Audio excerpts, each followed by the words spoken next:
یہ جو میں آپ کو اونٹ کی کہانی سنانے لگا ہوں یہ نبی پاک حضرت محمد صلی اللہ علیہ وآلہ وسلم کے زمانے کی ہے. آپ کو جب ہم نبی پاک صلی اللہ علیہ وآلہ وسلم کا نام لیتے ہیں تو پتہ ہے نا درود شریف پڑھتے ہیں. آپ کو درود شریف آتا ہے نا؟ اللہم پتہ ہے مجھے. سنا کے دکھاؤ ہم والا. اللہم صلی علی سیدنا مولانا محمد وعلی آلہ وصحبہ وبارک وسلم. شاباش، آپ کو آتا ہے، شاباش. تو پھر اس میں تو آپ کا ایک دفعہ منہ چومنا بھی بنتا ہے.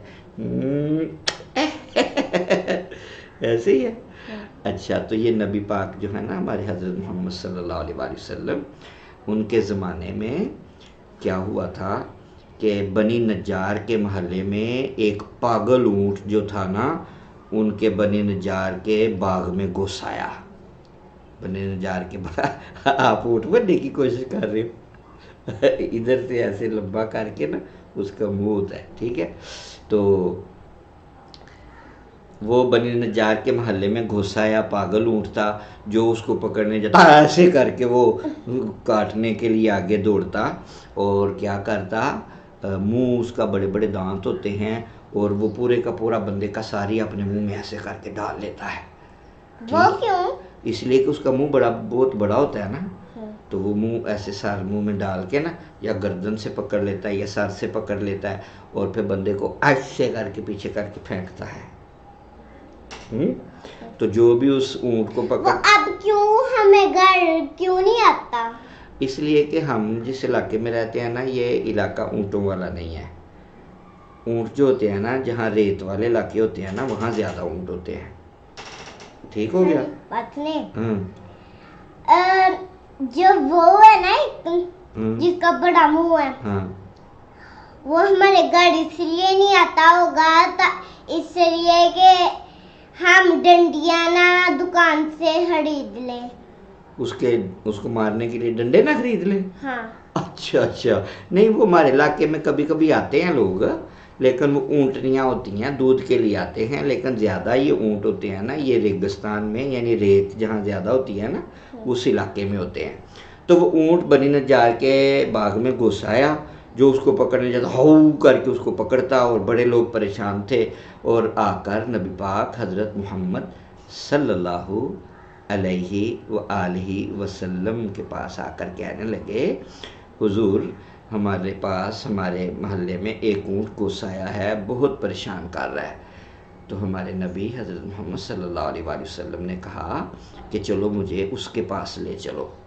لوگ ڈرتے ڈرتے اس کے پاس گئے. رسول اللہ صلی اللہ علیہ وآلہ وسلم بھی ساتھ تھے کیونکہ وہ اونٹ بہت زیادہ غصے میں تھا. رسول اللہ صلی اللہ علیہ وآلہ وسلم نے اونٹ سے کہا ادھر آؤ میری بات سنو. جو اللہ کا نبی ہوتا ہے نا اور خاص طور پر جو ہمارے نبی ہیں ان کی نبوت اور ان کی شان اور ان کی شوکت کو سارے پودے بھی جانتے ہیں، سارے پتھر بھی جانتے ہیں، سارے جانور بھی جانتے ہیں. جانوروں کو بھی پتہ چل جاتا تھا کہ یہ اللہ کے نبی ہیں، پودوں کو بھی پتہ چل جاتا تھا یہ اللہ کے نبی ہیں، پتھروں کو بھی پتہ چل جاتا تھا یہ اللہ کے نبی ہیں. اور جب رسول اللہ صلی اللہ علیہ وسلم ان کے پاس جاتے تھے نا تو وہ آپ پر درود شریف پڑھتے تھے. کیا پڑھتے تھے؟ درود شریف پڑھتے تھے. تو نبی پاک صلی اللہ علیہ وسلم نے کہا ادھر آؤ. اونٹ آپ کے پاس آیا اور اپنے سر کو نبی پاک صلی اللہ علیہ وسلم کے پاؤں پر رکھ دیا اس نے اپنا سر. تو ادب سے احترام سے اس نے ایسے سر رکھ دیا. نبی پاک صلی اللہ علیہ وآلہ وسلم نے اس اونٹ کے ناک میں نکیل ڈالی، ایک رسی ڈالی ناک میں اور اس کے مالک کو پکڑا دیا. اس سے واقعے سے یہ پتہ اس کے ناک کی موری کر دی. ہاں جی، ناک میں موری تو پہلے ہی تھی نا لیکن اس نے رسی نکال دی ہوئی تھی نا تو آپ نے اس میں رسی ڈال کے نا مالک کو پکڑا دی. تو جب مالک کو پکڑائی تو وہ اونٹ فرما بردار ہو گیا. تو رسول اللہ صلی اللہ علیہ وآلہ وسلم جو ہمارے بات سنیں، رسول اللہ صلی اللہ علیہ وسلم نے کہا